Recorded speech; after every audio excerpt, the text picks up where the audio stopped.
할렐루야, 반갑습니다. 저는 안희숙 권사님의 숙이 죽으면 죽으리라는 책을 잠시 낭독해 드리겠습니다. 나는 내 감정으로 인해서 약해진 내 심령을 부둥켜 안고 마룻바닥에 엎드려서 쏟아지는 감정을 울음으로 돌려서 흐느껴 주님 앞에 울고 울었다. 말도 하지 않고 또 말을 하면서 기도를 하여 울래도 내 마음속에 솟고 가득해진 슬픔을 말로서는 무엇라고 표현할 길이 없는 것이었다. 그래서 그저 실컷 울고 나니 마음이 몹시 부드러워지는 것 같았다. 마치 닳고 날카로워진 기계에 기름을 친 것 같이 유하고 부드러워진 것 같았다. 나는 눈은 감은 채 일어나 앉아서 나 자신과 대화를 시작했다. 즉 내 육신은 내 영혼과 이야기를 하는 것이었다. 내 육신은 내 영혼에게 말하는 것이었다. 실컷 울기는 울어서 마음은 좀 시원해졌지만 갇혀있으니 이 갇힌 것이 언제나 끝이 날지 나는 앞이 캄캄해. 내 영혼은 날카롭게 대답했다. 감옥에 갇혀있는 것은 힘이 들어도 잠깐 살아있는 동안이지만 지옥에 가면 그것은 영원이니까 무섭잖아. 육신은 애걸하듯이 이렇게 춥고 이렇게도 먹고 싶은 것 많고 한번 거리에 나가서 자유로이 걸어다니며 마음대로 가고 싶은데 자유로 척척 갔으면 얼마나 좋을까. 먹고 싶은 건 무엇이든 실컷 사서 하나를 안고 먹을 수 있는 대로 배가 부르도록 실컷 먹었으면, 그리고 흰밥을 한 버죽이 담아놓고 먹어보았으면, 그리고 따뜻한 이불을 덮고 따뜻한 온돌방에서 잠이 다 지나도록 실컷 자보았으면, 이 세상에 밥을 아무리 먹고 아무리 좋은 것을 실컷 먹어도 배가 이제는 불러서 못 먹겠다고 하는 그런 일이 있을 수 있을까? 내 뱃속은 무같이 깊고 흑암 같아서 아무리 먹어도 배부를 일이 있을 것 같지 않았다. 주일이 되면 머리를 예쁘게 빗고 제일 좋은 옷을 입고 제일 예쁘게 화장을 하고 제일 좋은 구두를 신고 성경책과 찬미책을 들고 기쁘고 기쁜 마음과 모양으로 예배당에 가서 크고 강하고 아름다운 청아한 음성으로 하나님을 찬송하고 또 하고 목이 터지도록 부르고 하나님의 말씀을 목사님이 전한 대로 경건히 들었으면 그 얼마나 좋을까. 세상에 이러한 기쁘고 복된 일이 내게 과거에는 있지 않았나.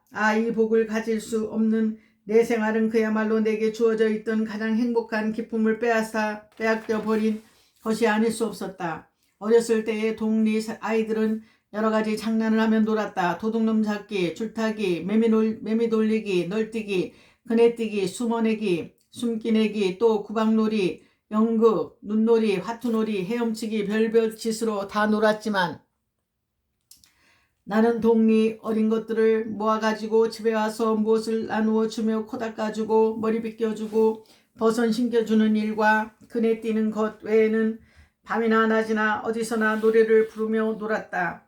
노래는 거의 다 교회에서 배운 것이고 학교에서와 또 어른들이 부르는 각색 노래를 듣기만 하면 언제나 또 배워 불렀다. 그래서 동리 사람들과 우리 집안 사람들은 얘는 그렇게 빼빼 마르고 작은데 어디서 나오는지, 말하는 소리는 모기 소리만 하고 노래 부르는 소리는 어떻게 그렇게 굉장한 소리를 내는지 몰라 하면서 모두들 감탄했다. 자라서 찬양대에 가입했을 때 나는 너무도 기쁘고 좋아서 온 세상이 다 나를 위해 있는 것 같았다. 찬양대 자리에서 높은 소프라노로 하나님을 찬양할 때 나는 너무 기쁘고 너무 만족해서 이 세상이 왜 그렇게도 좋은지 몰랐다. 주일이 오기를 그렇게 기다렸고 주일만 되면 너무너무 좋고 즐겁고 기뻐서 나는 하나님 앞에 경배하려 하는구나. 그리고 내 음성으로 하나님이 기쁘시도록 해드린 것이라고 생각할 때 내 젊은 가슴에는 금비파가 울리는 것 같았다. 예배당에 들어갈 때 나는 천국의 대합실에 오는 것 같이 마음이 설레었다. 찬양대에서 미리 연습을 한 곡조를 다시 연습해 볼 때 나는 그렇게도 좋았다. 바로 교회의 찬양대 자리에 서면 주님이 그 보좌에서 우리를 다 보시고 계시는 것을 느꼈다. 그리고 찬송을 부를 때면 가슴을 다 펼쳐놓고 그 찬송을 내 가슴 속으로부터 부르는 것이었다. 나는 찬송과 가사가 모두 내 심령의 부르짖음이 되고 호소가 되고 감사가 되고 결심이 되고 회개가 되고 고백이 되고 경배가 되었다. 찬양대의 순서가 없을 때 진실로 나는 높으신 보좌를 똑바로 향해서 힘껏 아름답게 불러 올렸다. 나는 하나님이 그 보좌에서 우리가 부르는 찬송을 기뻐하시면서 듣고 계시는 것을 항상 느꼈다. 목사님의 설교는 언제나 나를 그렇게도 감동케 했다. 그래서 나는 참 감사했다. 그러나 나는 지나간 날에 행복된 교회 생활을 회고할 때 그 찬란하고 영광스럽던 교회들이 일본인의 손으로 인해서 다 유린을 당하고 모두 우상이 두려워서 우상 숭배자들이 된 것을 생각하니 내 가슴은 아프고 쓰리고 터져나오도록 분하고 슬펐다. 도저히 울 수 없는 펄펄 끓는 분노가 내 심장에 폐해 그리고 머리와 전신에 가득 찼다. 나는 불덩어리같이 데워지는 내 몸과 심령을 부둥켜 안고 아하고 소리를 질렀다. 지르는 소리에 타는 불길은 뿜기워졌는지 그제야 슬프고 아픈 눈물이 소나기같이 눈에서 떨어지며 설움이 복받치고 아픔이 가슴에서 허우적거리면서 목이 메어지고 전신이 떨렸다. 나는 대개 무식한 부녀자들이 심히 울 때에 주먹으로 땅을 치며 가슴을 두드리며 고함을 지르며 우는 것을 본 기억을 하고 나도 그렇게 한번 울었으면 좀 마음이 시원해지는 것이 아니겠나 했지만 설마 그럴 수야 없지 않나. 터져나오 쏟아지는 설움을 툭툭 떨어뜨리는 눈물에 맡기고 아프고 쓰리고 저린 가슴을 두 손을 힘있게 눌러 울고 또 울었다.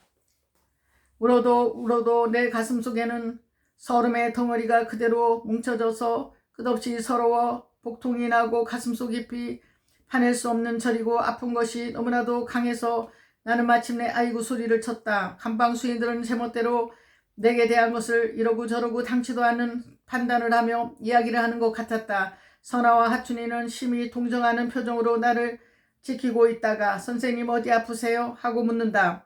나는 아픈 가슴을 끌어안고 겨우 가슴이 이렇게 아파 하고 말하니 모든 수인들은 간수를 불러서 이야기를 해야지요 하며 법석을 떨었다. 나는 손짓을 하며 말리면서 그럼 그럴 필요가 없어요. 왜 가슴이 아픈지 차차 설명을 할 테니까 염려들 마세요 하고 결국 울음을 씻겨버린 셈이었다. 형무소 유치원. 이 일이 있은 후 얼마 후에 어떤 부인이 2살 된 사내아이를 데리고 넘어와서 내 감방으로 들어왔다. 이 부인은 농촌 여자인데 그 남편이 독립사람과 싸움을 하고 너무 분해서 밤중에 나가서 그 싸운 사람의 집 강냉이 밭에 남편과 같이 불을 질렀기 때문에 잡혀왔다. 1살이 조금 지난 이 사내아이는 경찰서에서 너무 시달렸기 때문에 내 감방에 들어오자마자 모든 수인의 얼굴을 하나하나 살펴본 후 나를 보더니만 막 하고 달려들어 내 가슴에 와서 안긴다. 나는 놀라고 모든 사람들은 눈이 다 동그래졌다. 아이 어머니도 무슨 일인가 했다. 아이는 내게 달려와서 안긴 후에는 어머니에게로 가려고 하지 않고 불안에 쌓인 얼굴로 내 눈치를 보고 안겨 있었다. 나는 머리를 쓰다듬고 그를 안은 채 좋은 말과 위로하고 달래서 안심을 시켰다. 그는 좀 안심이 된 것 같아도 그래도 그 어린 얼굴에는 불안의 그림자가 없어지지 않았다. 아이 엄마의 젖은 이미 말라버린 지 오래라고 한다. 경찰서에서도 별로 아기라고 돌봐주지 않았기 때문에 어린 것이 배가 고파서 뼈만 앙상했다. 살이 다 말라서 두 눈만 유난히 크게 보이는 것이 더욱 불안을 여실히 드러내는 것이었다. 어린 것이 웃어본 일이 없는 것 같이 수심의 기색이 자리 잡는 것 같았다. 나는 이 어린 것이 그렇게도 신경이 예민해져 있는 것이 가여웠다. 그리고 그것이 내 가슴에 와서 안기는 것이 무한히도 애처롭고 내게 기쁨을 주었다. 왜 다른 사람도 많은데 다 돌아보더니만 자기의 어머니마저 버리고 내 가슴으로 달려드는 것일까? 아이 이름은 돌이라고 했다. 나는 돌이라는 말을 듣고 내 멋대로 은석이라고 지어 불렀다. 은석이가 내 이름이야. 내가 내게 안긴 이 순간부터 내 이름은 돌이 아니고 은석이야. 은석이 내가 은석이다. 응? 어린 것은 고개를 끄덕였다. 나는 원래 아기를 좋아해서 이야기 아이들하고만 논다고 늘 핀잔을 들었다. 동리 아이들을 5명, 어떤 때는 한 20명씩 떼거리로 데리고 와서 밥을 먹이고 귤을 먹이고 엿을 먹이고 또 밥을 먹이고 돈을 주고 그것이 나의 재미였다. 그래서 항상 꾸중을 들었기 때문에 나는 어서 커서 시집가서 아기를 25명쯤 낳겠다고 말을 하면 할머니는 그런 소리를 하는 것이 아니라고 시시했다. 어린애들은 모두 나를 좋아했다. 그래서 기차를 타든지 버스를 타든지 전차를 타면 언제나 먼저 눈에 보이는 것은 어린애였고 길을 가도 어린애만 눈에 보였다. 나는 이 은석이를 무릎에 안고 말할 수 없는 의로를 받았다. 문득 주인님이 내가 좋아하는 것을 주셔서 나를 의로하시는 것이 아닌가 하고 생각되니 더 기뻤다. 은석이는 한참 부시대고 돌아다니고 가만히 있지 않을 때였는데도 어른같이 조용했다. 기운이 없어서 그런지 안긴 채 잠을 자기 시작해서 별로 깨지를 않았다. 그동안 몹시 시달렸고 추워서 어린 것이 잠도 못 잔 모양이었다. 나는 그를 내 큰 저고리 속 안에 품어서 실컷 자도록 꼭 안아주었다. 은석이 어머니는 판결을 받고 공장으로 가면서 할 수 없이 은석이를 데리고 나갔다. 불과 얼마 사이는 아니었지만 정이 들었는데 데리고 나간다니 섭섭하기가 그지없었다. 그런데 은석이가 우리 감방에서 나와 같이 있을 때는 아이가 있었는지 모를 만큼 울은 적이 전혀 없는데 공장으로 나가자마자 울어댔다. 달래도 안 듣고 욕해도 안 듣고 때려도 은석이는 그치지 않고 계속 울었다. 너무도 어린 것이 결사적으로 우는 거로 병이 났다. 병이 나서도 은석이는 우는 것을 그치지 않았다. 공장 간수도 두통이 나고 이 어린 것을 어떻게 할 수 없었다. 그래서 은석이 어머니는 은석이를 내게 데려다 주면 울지 않을 것이라고 했다. 그래서 결국 은석이를 내게 데려다 주었다. 은석이는 나를 보더니 대번에 내 가슴에 와서 까감긴 채 흐느끼며 울음을 그쳤다. 이것을 보고 있던 간수장은 난다 쏟았다 녹가 아 그랬었구나 하고 돌아서서 가버리고 은석이는 나와 같이 지내게 되었다. 의무과장이 은석이를 진찰하러 와서는 하는 말이 이 아이는 무제니까 감방에 가두어 줄 필요가 없으니 밖에서 놀게 하고 일광욕을 시켜야 해요. 병이 낫는 거로 혼자 내어 보내어 일광욕을 시킬 수 없어서 내가 결국 없고 마당에 나가서 일광욕을 시키는 수밖에 없었다. 나는 의무과장의 특별한 친절이 이은석이의 병을 통해 내게 베풀어진 것을 느꼈다. 이제는 날도 풀려서 따뜻하고 하늘에는 봄바람이 잔뜩 엉키고 있어서 맑은 날은 꽃 못 되어도 불어오는 봄바람은 그렇게도 좋았다. 나는 은석이를 얻고 마당에 나가서 왔다 갔다 걸어다니며 하늘을 쳐다보고 봄바람에 목욕하면서 이 같은 은혜를 베풀어 주신 주님께 얼마나 감사했는지 모른다. 이때 그 여학생 같은 여간수는 간수장이가 너무 싫어서 그만두고 그 대신에 나카무라라고 하는 일본 여자 가부가 후임으로 들어왔다. 이 여자에겐 3살 난 요꼬라고 하는 예쁜 계집애가 있었다. 남편이 중국에서 전사했기 때문에 아이를 데리고 와서 직장에 근무해도 된다는 조건으로 취직해왔다. 전사한 유가족은 특별 취급하는 셈이다.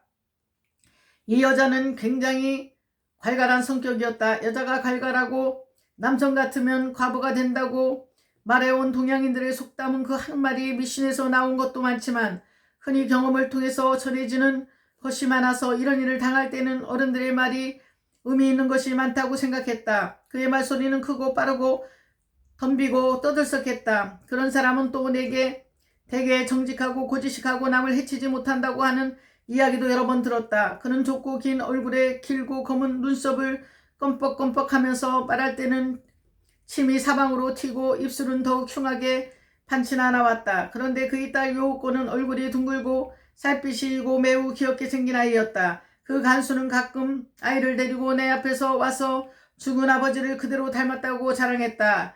요코는 모두 험상스러운 어른들만이 있는 이곳이 못마땅해서인지 울려고만 했다. 그러다가 은석이를 보더니 반가워서 내 옆으로 쫓아왔다. 요코는 은석이와 같이 나를 보더니 오바짱 아줌마하고 단번에 달려와 내게 안겼다. 은석이도 나를 바짝 내 무릎에 앉았다. 그리고 은석이를 쳐다보며 손으로 뺨을 만져보고 손을 잡아 당기고 한다. 그의 엄마 된 새 간수는 자기 딸이 이제야 그렇게 좋아한다고 하면서도 내가 수인인 만큼 어떻게 하여야 할지 몰라서 허둥지둥하는 것 같았다. 요코는 내게 안기고 피고하는 은석이가 부러웠던지 나에게 은석이 같이 안기고 또 업어달라고 양손을 벌리고 달려들었다. 하는 수 없이 나는 요코도 업었다. 요코는 은석이와 같이 내 잔등에 옆에서 장난을 치고 좋아한다. 나는 힘이 들어서 내려놓으면 은석이는 내 품에서 떠나지 않고 또 안겨만 있으니 요코도 은석이 흉내를 내서 같이 내 품에 꼭 안기려고만 했다. 또 조금 있다가는 업어달라고 해서 둘을 한꺼번에 업고 왔다 갔다 하는 동안에 요코는 껐덕거리며 좋아했다. 요코는 이젠 그 엄마를 떠나서 하루 건너 감방에 왔다. 오기만 하면 오바짱 아줌마하고 반가워 나를 불렀다. 그의 엄마는 내게 대한 말을 들었는지 여하간에 그의 귀한 딸이 수인이 나를 따르고 자기보다 더 좋아하는 요코를 말리려고 하지 않고 내게 맡겨두는 태도였다. 그는 그의 딸을 따라서 나를 늘 오바짱 아줌마라고 불렀다. 요코가 수인인 나를 따르고 나를 좋아하고 내 말을 잘 들어도 다른 간수들은 따르지 않기 때문에인지 요코는 예뻐도 그렇게 사랑을 받지 못했다. 그래서 나카무라 간수는 내게 그런 이야기를 하면서 어린 것이 하는 것을 어른들이 그렇게 시기하고 싫어할 게 뭐예요 하면서 불평을 했다. 어떤 날 소장이 점호하러 온다고 형무소 내에 특별히 청소를 하며 야단이 났다. 방마다 유달리 깨끗이 하라고 명령을 하고 제수 청소부들 외에도 몇몇 여수인들까지 나와서 복도를 비눗물로 닦고 마당을 쓸고 유리를 닦고 구석구석의 먼지를 다 닦으며 여간수장이 자기가 친히 따라다니며 감독을 하며 청소를 시키는 것이었다. 점심이 끝나고 얼마 있다가 과연 굉장한 구두소리, 칼소리, 거물차고가 요란스럽게 들리더니 간수장과 가장과 부장이 소장을 호위하고 수종해서 이 감방에 들어왔다. 여감방에 들어왔다. 나도 은석이를 데리고 감방에 꿇어 앉았다. 모든 죄수는 꿇어 앉아서 소장이 들여다볼 때는 최경례를 하라는 대로 하고 소장의 얼굴을 바로 쳐다보았다. 먹을 것이 없는 세상에 무엇을 그렇게 주워 먹었는지 살이 쪄서 뒤뚱거리는 비대한 그 몸집은 돼지머리에 모자를 씌워놓은 제복을 입혀놓은 것 같았다. 노려보는 눈빛이나 얼굴 표정으로 보아 그 교양이라고는 하나도 찾아볼 수 없었다. 그의 텃세와 뽐내는 모양은 보기에 염증을 일으키게 했고 어떤 면은 폭소를 자아낼 우려가 있었지만 꾹 참고 쳐다보고 있으니 이것이 우리가 울어서 못 살겠다는 놈인가? 은석에 대한 것을 물었다. 이 여간수자는 벌벌 떠는 태도를 지으면서 네, 이것이 그놈입니다. 이것저것 이놈 그놈 이것은 경찰서에서부터 귀에 못이 박히도록 들어온 말이니 그렇다 해도 어린아이가 무슨 재수라고 물건을 다루는 것 같이 말하는 것일까? 나는 반박하고 싶은 생각이 났다. 소장은 장한 태도와 말버릇으로 아이는 재수가 아니니까 너무 못살게 굴 필요 없어. 적당히 돌봐 주어야 해. 나는 그 돼지 같은 인간이 그래도 아이를 적당히 돌보라는 말에 고마운 생각에 업수히 보던 생각이 달라졌다. 그는 다시 내게 이 형무소에 와서 있는 기분이 어떤가 하고 묻는다. 나는 서슴지 않고 괜찮습니다. 괜찮어? 무엇이 어떻게 괜찮을 수 있어? 응? 나는 그의 얼굴을 바라보면서 무엇이 어떤지 제가 이 형무소에서 사는 소감을 논문같이 써서 보여드릴까요? 소장님, 그는 허둥지둥하면서 그래 무엇을 생각하니 더듬는 것 같이 보였다. 이때 오바짱 아줌마 소리를 지르며 여우과가 감방으로 달려온다. 아마 그의 엄마는 억지로 사무실에 가만히 있으라고 달래서 놓아두었는데 짬을 타서 뛰어나온 모양이다. 소장과 일행은 눈이 둥글어서 여우과에 오는 것을 보고 있었다. 여우과는 소장과 일행을 보자 더 큰 속도로 나를 부르며 달려왔다. 소장은 난다 무어야 하면서 여우과를 보니 여우과 어머니 나카무라 간수는 놀라고 무안해서 저를 잡고 하며 여우과를 붙잡으려고 했다. 여우과는 큰 소리로 울면서 나를 부르며 나오라고 고함을 질렀다. 소장은 내 방문을 열어주라고 명령했다. 그리고 나를 아이들과 같이 밖에서 언제든지 내놓게 주어서 아이들을 보게 하라고 했다. 그는 감방을 돌아보며 내 앞을 떠나면서 자해보살이구만 한다. 나는 그 말에 미소를 금치 못했다. 나는 하나님께서 그 어떠한 기회와 모양으로 나를 위해 역사하시고 부지런히 기묘하게 일을 하셔서 내 곁에 계신 것을 가르쳐 주시는 것을 느꼈다. 나는 밖에 나와서 은석이와 여우꼬를 데리고 왔다 갔다 하면서 감개무량했다. 여우도 나를 돕고 돼지도 나를 돕고 심지어는 뱀과 맹수까지도 나를 돕는 것이 아닌가? 나는 눈을 들어 하늘을 보았다. 그 지으실 때에 지으심을 받은 창공은 이제도 조금도 변함이 없구나. 공중에 이리 날고 저리 나는 새를 보았다. 새들도 지으심을 입을 때 그대로구나. 나는 새들을 부르며 내게 와줄 것 같은 감이 났다. 그러나 나는 부르지 않았다. 부르면 올 것 같은 이 기분이 이렇게도 즐겁기 때문에 이 즐거움으로 즐거워하는 것에 만족했기 때문이다. 나는 애기들을 얻고 힘이 나서 뛰기도 하고 걷기도 하고 왔다 갔다 하면서 이렇게 좋은 일이 있는 것을 무한히도 감사했다. 만족은 행복이라는 것이다. 한 말을 기억하고 나는 지금 만족하니 행복한 것이구나 하고 깨닫고 기뻤다. 나는 또 여기서 구약성경 말씀을 생각했다. 내가 내 곁으로 지나며 보니 내 때가 사랑스러운 때라.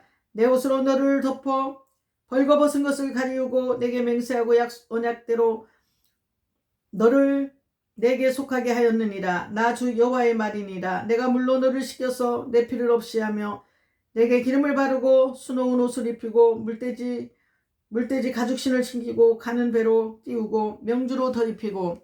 이 구절을 생각하고 읊으면서 내 멋대로 이런 말을 덧붙였다. 달도 차지 못해서 나온 너를 보니 보기도 흉하고 약하고 보잘것없이 죽어가는 것을, 그리고 아무나 너를 살기를 원한 사람이 없어도 그는 너를 몸속에서 숨속에서 묻혀서 기르고 내게 영의 눈을 뜨게 해서 내 영이 족하도록 그의 사랑을 받게 하시고 그의 증인이 되어서 한나라에 높고 찬란한 등대같이 빛을 내게 하사 교만하고 망령된 나라를 견고하게 하시고 이제는 신령의 대학생이 되어 감옥이 되어 주님의 오묘하신 진리를 다 체험하게 하시는 것은 그 얼마나 장하고 자랑이 되고 뽐낼 만한 일이 되었는가.